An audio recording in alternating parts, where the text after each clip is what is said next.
다리오 왕 제2년 9째 달 24일에 여호와의 말씀이 선지자 학개에게 임하니라. 이르시되 만군의 여호와가 말하노니 너는 제사장에게 율법에 대하여 물어 이르기를 사람이 옷자락에 거룩한 고기를 쌌는데 그 옷자락이 만일 떡에나 국에나 포도주에나 기름에나 다른 음식물에 닿았으면 그게 성물이 되겠느냐 하라. 학개가 물음에 제사장들이 대답하여 이르되 아니니라 하는지라. 학개가 이르되 시체를 만져서 부정하여진 자가 만일 그것들 가운데 하나를 만지면 그것이 부정하겠느냐 하니 제사장들이 대답하여 이르되 부정하리라 하더라.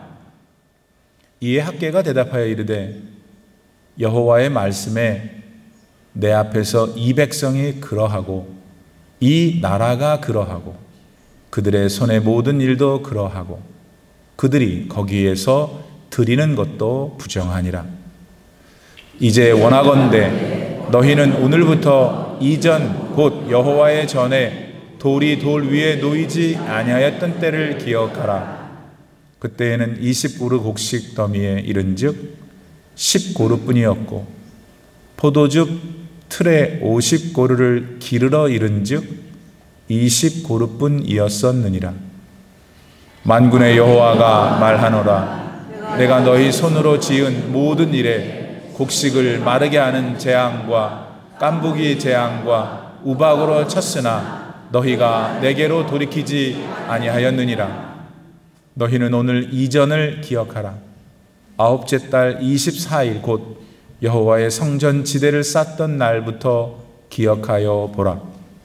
곡식 종자가 아직도 창고에 있느냐? 포도나무, 무화과나무, 석류나무, 감람나무에 열매가 맺지 못하였느니라. 그러나 오늘부터는 내가 너희에게 복을 주리라. 아멘. 하나님의 말씀입니다. 할렐루야. 오늘 우리가 나눌 하나님의 말씀은 구약성경 학개서의 한 부분입니다. 학개라는 선지자는 지금부터 약 2564년 전에 실존했던 인물이죠. 이때 우리나라 한국은 고조선 시대였습니다. 그러니까 아주 오래전 일이죠. 하지만 하나님께는 1000년이 하루일 수 있잖아요. 그러니까 하나님께는 그저 이틀하고 6시간 좀 못 되는 때의 일인 셈입니다. 아무튼 학개가 하나님께로부터 받은 말씀은 이스라엘 백성들로 하여금 무너진 예루살렘 성전을 재건케 하라는 것이었습니다. 하나님께서 주의 사자를 택해 성전을 재건케 하셨으니 그 일이 상당히 중요한 일이었던 것 같습니다. 그럼 어떤 의미로 그 일이 그렇게 중요한 일이었던 걸까요? 여러분은 그걸 알고 계시나요? 더 나아가서 이런 이스라엘의 역사 가운데 있었던 일이 오늘을 살아가는 우리 그리스도인들에게는 어떤 관계가 있는 것인가요? 여러분은 역시 그 의미를 바르게 알고 계십니까? 구약 성경에 나오는 이스라엘 백성들은 창조주 하나님께서 택하여 세우신 그분의 친백성이라는 걸 우선 우리는 염두에 두어야 합니다. 하지만 그것보다 더 중요한 점이 있죠. 그건 오늘날 예수님을 영접하고 구원받은 여러분과 같은 그리스도인들이 이 시대의 이스라엘 백성들이라는 사실입니다. 그것에 대한 근거는 이렇습니다. 지금 우리가 언급하고 있는 이스라엘 백성들의 조상은 아브라함입니다. 따라서 우리 같은 한국계 혹은 유럽계 그리스도인들이 이스라엘 백성들이 되려면은 아브라함의 후손이어야 하죠. 그러나 혈통으로는 우리가 그럴 수 없잖아요. 그러면 도대체 어떻게 우리들이 아브라함의 후손이 되어 하나님께서 택하신 선민 이스라엘 백성들이 될 수 있다는 말일까요? 그 답은 예수님을 믿는 믿음에 있습니다. 여러분, 아브라함이 처음부터 하나님의 백성이었고 그의 후손들이 그 덕분에 친백성 이스라엘이 된 게 아니었어요. 그거는 아브라함이 하나님을 믿었을 때 그렇게 되었죠. 그리고 그 믿음 덕분에 그의 후손들인 이스라엘이 하나님의 친백성이 되는 은혜를 입었던 겁니다. 따라서 오늘날 누구든지 하나님이 보내신 구세주 예수님을 믿으면 그 믿음으로 구원을 받습니다. 동시에 그 믿음으로 인해 아브라함의 후손이 됩니다. 영적으로 말이죠. 이런 하나님의 뜻을 간파했던 사도 바울은 갈라디아서 3장 6절로 7절 말씀에서 이렇게 확인해 줍니다. 성경에는 아브라함이 하나님을 믿었으므로 하나님은 이 믿음 때문에 그를 의롭게 여기셨다라는 말씀이 있습니다. 그러므로 믿음을 가진 사람들만이 진정한 아브라함의 후손이 된다는 것을 아십시오. 자, 이스라엘 백성들에 대하여 이와 같이 이해할 때 그들한테 있었던 사건들은 이제 우리들한테도 아주 의미가 커지게 됩니다. 그건 하나님께서 마음을 주어 사랑했던 이스라엘 백성들을 보면서 오늘날 우리들에게도 하나님께서 그렇게 하시겠구나 하는 것을 알게 되어서 그렇습니다. 말씀드린 대로 우리는 오늘날의 이스라엘 백성들이니까요. 자, 오늘 본문 말씀인 학개서의 내용이 바로 그 이스라엘 백성들에게 일어난 일입니다. 그럼 그 당시 이스라엘 백성들에게는 무슨 일이 있었던 걸까요? 학개 선지자가 활동하던 때는 이스라엘 백성들이 저 먼 바벨론이란 나라에 끌려가 포로로 살다가 돌아온 시기였습니다. 남유다의 시드기야 왕을 마지막으로 이스라엘이라는 국가는 바벨론한테 망했죠. 그 후 에레미야 선지자가 예언했던 대로 이스라엘은 본국인 유다로 돌아올 수 있게 되었어요. 그리고 돌아온 이스라엘 백성들은 무너져버린 예루살렘 성전을 재건하는 일에 열심을 다했습니다. 창조주 하나님께서 임재하시기로 약속하신 성전을 다시 세우는 일인데 어떻게 그 일을 차일피일 미룰 수 있었겠습니까? 그러나 본국으로 돌아와 생활이 안정되면서 이스라엘 백성들의 마음은 급격히 달라졌습니다.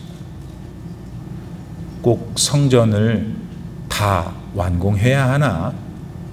먹고 살려면 이것저것 쓸 돈도 많은데 성전 재건을 위해 헌금을 해야 하나? 나보다 돈 많고 시간 많고 믿음 좋은 사람들이 하겠지. 그러니까 제사 드리는 시간에만 살짝 참석해서 내라는 것만 내고 말자. 하나님도 이러는 나를 이해해 주실 거야. 하게 되었던 겁니다. 그 결과 성전 재건은 그만 멈춰졌습니다. 그리고 성전은 지붕도 없고 벽도 없이 휑하게 바람만 나부끼고 있었죠. 반면에 이스라엘 백성들이 사는 집은 나무 판자로 동서사방을 다 막고 지붕도 잘 얹은 터라 더없이 안온했습니다. 바로 그런 때 살아계신 우리 하나님께서는 학개에게 말씀하셨습니다. 그건 당시 이스라엘 백성들의 처신이 몹시도 거슬렸기 때문이었어요. 하나님께서는 학개에게 명하시기를 어떤 율법에 대하여 제사장들한테 물어보라고 하십니다. 예를 들면 옷자락에 거룩한 고기를 쌌는데 혹 그 옷자락이 떡이나 국이나 포도주나 기름이나 다른 음식에 닿으면 그게 성물이 될 수 있겠냐라고요. 그러자 제사장들이 어떻게 답했냐고 12절 말씀에 나오죠. 그 답은 성물이 되지 못합니다 였어요. 이거에 대해 조금 더 설명을 드리죠. 여기서 말하는 옷자락에 싼 거룩한 고기는 성전에서 취하는 일련의 제사 의식을 말합니다. 그리고 떡이나 국과 같은 여러 가지 음식들은 당시 이스라엘 백성들이 제사에 참여하는 모습을 말하는 것이고요. 결국 떡과 같은 음식이 단순히 옷자락에 닿는다고 거룩한 고기가 될 수 없듯이 이스라엘 백성들이 하나님을 진심으로 경외하는 마음 없이 드리는 예배는 하나님을 결코 기쁘게 할 수 없다는 걸 말해주는 것이었습니다. 실제로 당시 이스라엘 백성들이 제사를 드리는 일에 빠진 것은 아니었습니다. 사실 율법에 따라 제사를 위해 무엇을 하고 안 하고는 아주 잘했죠. 그런데 정작 그 제사를 받으실 하나님에 대한 경외는 많이 부족했습니다. 그래서 그들의 예배는 주로 건성인 때가 아주 많았죠. 마음 깊은 곳에서 우러나오는 진심으로 하나님을 추구한 게 아니고 시간이 됐으니까 하자 하는 시기였죠. 고작해야 지금 자신의 삶에 일어난 어려운 일을 해결받아야 하니까 억지로 하는 행위였습니다. 내 삶에 큰 어려움은 일어나지 않게 해달라고 부탁을 드리는 선에서 드려진 형식적인 예배였습니다. 따라서 그걸 아신 하나님께서 학계를 통해서 그들의 본 모습을 말씀으로 깨닫게 해주신 겁니다. 사랑하는 여러분, 그렇다면 과연 예수님을 만나 구원이 무엇인지를 알고 하나님의 나라를 소망하며 사는 오늘날의 그리스도인들에게는 이런 일이 일어나지 않을까요? 아니요. 이런 일이 일어나기 때문에 하나님께서 오늘 우리들한테 학계라는 구약 성경의 말씀을 주시고 계시는 겁니다. 성도 여러분, 교회를 다니면서 기억하시고 주의하셔야 할 게 있는데 그게 뭐냐면 영적인 완고함이라는 병입니다. 이 질병은 우선 하나님의 말씀을 멀리하게 하고 그 말씀 지키는 걸 거부하게 합니다. 지키는 것 같아도 실제로는 지키지 않는 마음의 어떤 태도를 만들죠. 때문에 생활 속에서 하나님 앞에 엎드려 참회하는 일도 없어집니다.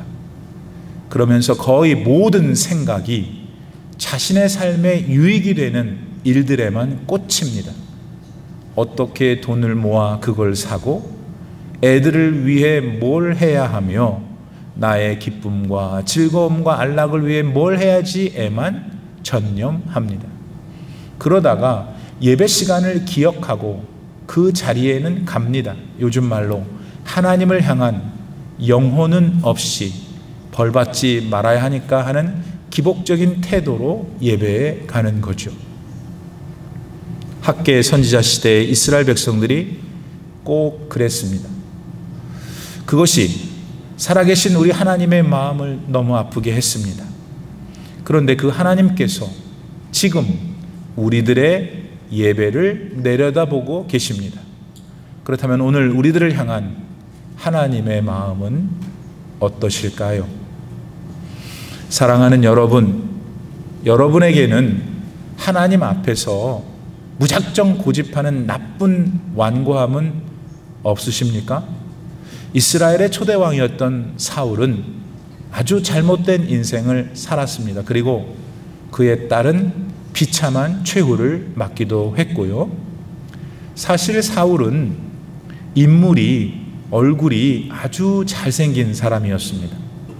그 사실은 사울로서는 특별히 사회적으로 매우 이로운 장점을 누렸다는 뜻이죠. 게다가 왕으로 등극할 즈음에 그는 아주 겸손한 성품의 사람이기도 했습니다. 아마도 그런 그의 모습이 그 많은 사람들 중에서 이스라엘의 초대 왕으로 하나님께서 그를 선택하신 이유였겠죠. 근데 그만 권력과 부와 명예가 생기자 사울의 마음은 딱딱해졌습니다. 오직 자기 자신만을 위한 삶을 추구하기 시작했죠. 그러면서 사울은 그를 이스라엘의 초대 왕으로 세우신 하나님에게서 등을 돌렸습니다. 하지만 그런 때에도 사울 역시 제사는 드렸습니다. 예배를 드렸단 말입니다. 그저 드렸어야 하는 일이었으니까요. 살아계신 하나님을 경외하고 그분만을 드높이려는 마음이 아닌 마음으로 말입니다. 그런 그의 완고함이 결국엔 제사장을 밀쳐버리고 본인이 제사를 집행하는 극악무도한 일까지 저지르게 했죠. 그러나 사울은 당시 그런 자신이 뭘 하고 있는지도 모르고 있었습니다. 학개시대의 이스라엘 백성들이 거룩한 고기가 쌓인 옷자락을 그저 한번 대보는 정도로 만족하며 하나님을 떠나 있었던 것처럼 말입니다. 하지만 이스라엘의 두 번째 왕이었던 다윗은 전혀 달랐습니다. 물론 다윗 역시 여러 가지 면에서 문제가 많은 사람이었죠. 그러나 하나님께서 다윗을 마음에 들어 하신 이유는 그는 잘못을 인정하고 회개할 줄 아는 영이 부드러운 사람이어서입니다. 또한 다윗은 하나님을 살아계신 인격의 하나님으로 교제했고 경외했던 사람이어서이고요. 사랑하는 성도 여러분, 2500년 전 남유다 땅의 이스라엘 백성들의 마음을 아시는 하나님께서 오늘 이 시대에 그분의 백성이신 여러분들에 대해서도 정확히 알고 계시는 것을 아십니까? 믿습니까? 혹시 여러분 안에 지금 어떤 영적 완고함은 없으신지요? 그 마음이 있다면 지금 하나님 앞에서 고백드리고 치료받을 수 있기를 기도합니다. 여러분은 하나님이 이 세상에 보내신 그분의 자녀입니다. 그리고 여러분이 현재 자리하고 있는 바로 그 삶 속에서 살아가게 하시는 분도 하나님이시고요. 그런데 그동안 그것을 새까맣게 잊고 여러분 자신만 생각하며 살아온 걸 회개할 수 있기를 바랍니다. 그리하여 하나님의 친백성으로 돌아오셔서 앞으로 남은 여러분의 삶이 가장 아름답고 보람 있는 삶이 되시기를 축복합니다. 앞서서 제사장들한테 거룩한 고기를 담은 옷자락에 대해 물어보게 하신 하나님께서는 이번에는 이걸 학계를 통해 묻게 하셨습니다. 그건 13절 말씀에 나오는 대로 시체를 만져서 부정하게 된 자가 떡과 같은 여러 가지 음식물을 만졌을 때 그것들이 부정하게 되느냐 아니냐 하는 것이었죠. 그에 대한 제사장들의 답은 부정합니다 였습니다. 그럼 왜 하나님께서는 이런 질문을 계속하게 하신 걸까요? 그 이유는 당시 이스라엘 백성들이 부정한 상태로 당신께 제사를 드리면서도 그걸 전혀 모르고 있었기 때문입니다.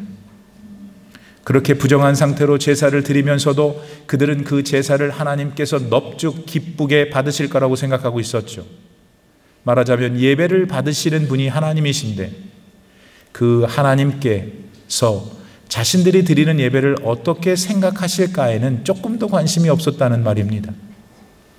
우리가 예배를 드리니 하나님께서는 고마우신 줄 알고 받으세요 하는 예배인 줄 그들은 전혀 모르고 있었다는 말이죠.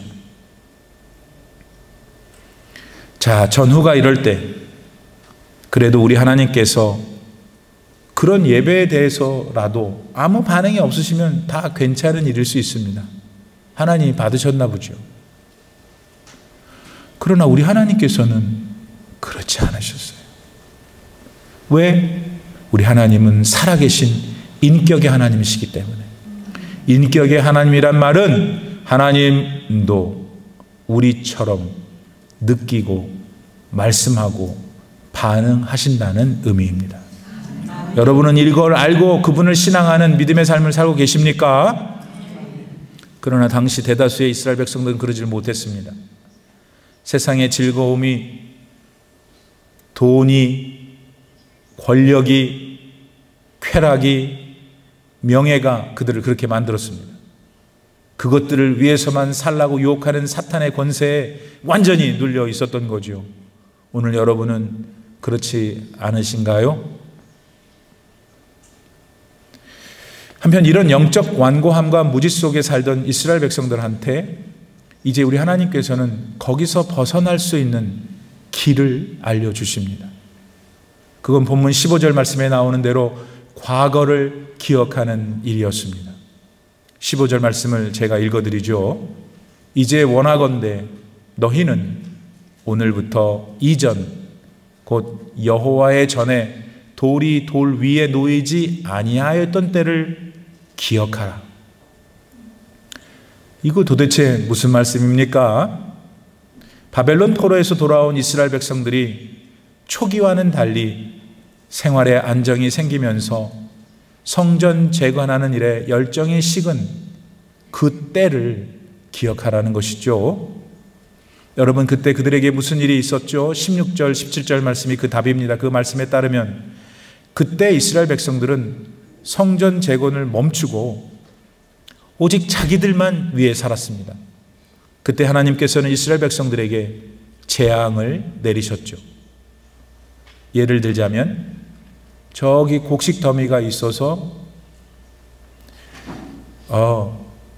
20가마는 있겠지 하고 갔는데 고작 10가마밖에 없었던 겁니다.